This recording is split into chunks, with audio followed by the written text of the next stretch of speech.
पैठण तालुक्यातील पाचोड परिसरात हुल्लडबाज तरुणांना इंस्टाग्रामवरती रील काढून दहशत पसरवणं चांगलंच महागात पडलंय। या 7 ते 8 हुल्लडबाज तरुणांना पाचोड पोलिसांनी ताब्यात घेऊन चांगला चोप देत त्यांची पाचोड बस स्थानकापासून पोलीस स्टेशनपर्यंत पायी दिंड काढण्यात आली।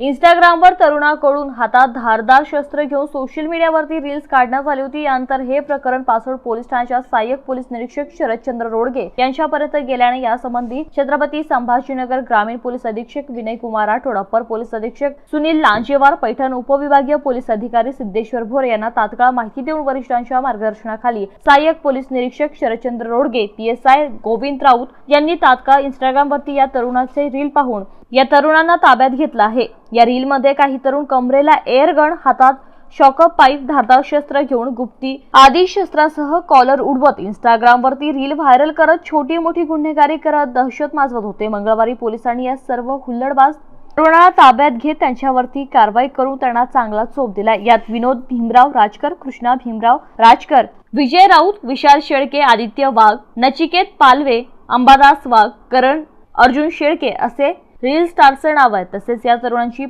पाचोड येथील पाचोड पैठण चौकातून दिंड काढत पोलीस ठाण्यात नेण्यात आलं। अशा हुल्लडबाज तरुणांना पाचोड पोलिसांनी आव्हान करत सांगितले की यापुढे कोणीही गुन्हेगारी वृत्तीच्या रील्स तयार करून प्रसार माध्यमांवर व्हायरल करून परिसरात दहशत माजवण्याचा प्रयत्न केला तर त्यांच्यावर कठोर कायदेशीर कारवाई केली जाईल। अशी कोणी तरुण परिसरात कृत्य करीत असतील तर नागरिकांनीही कुठली शंका न बाळगता पाचोड पोलिसांशी संपर्क साधण्याचं आव्हान सहाय्यक पोलीस निरीक्षक शरदचंद्र रोडगे यांनी यावेळी केले। सिद्धार्थ मगर, MCN न्यूज, पाचोड।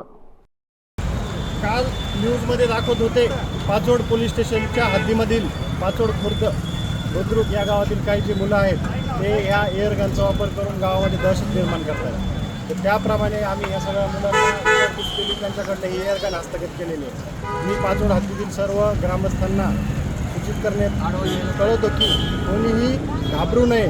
या एअरगनचा वापर जर कोणी करत असेल तर तात्काळ पोलीस स्टेशनला तुम्ही कळवा। त्याप्रमाणे पोलीस प्रशासन तुमच्या मागे सज्ज आहे, उभा आहे आणि पुढची कारवाई करणार आहे। व्हिडिओ आडवा असतो, आडवा ह्याचा बीटचा आहे का? वाईटचा व्हिडिओ आहे का? चला बाकीचे गर्दी करू नका, चला बाकीचे गर्दी करू नका। परत जर तुम्ही असा एअरगनचा भाग दाखवून जर फेसबुक, इंस्टाग्रामवर जर काही घटना केला तर तुमच्या बिलकुल काय कायदेशीर कारवाई करण्यात येईल। जर गावामध्ये दहशत पसरवायचं काम जर कोणी करत असेल तर पोलीस डिपार्टमेंट खपून घेण्यात आलं।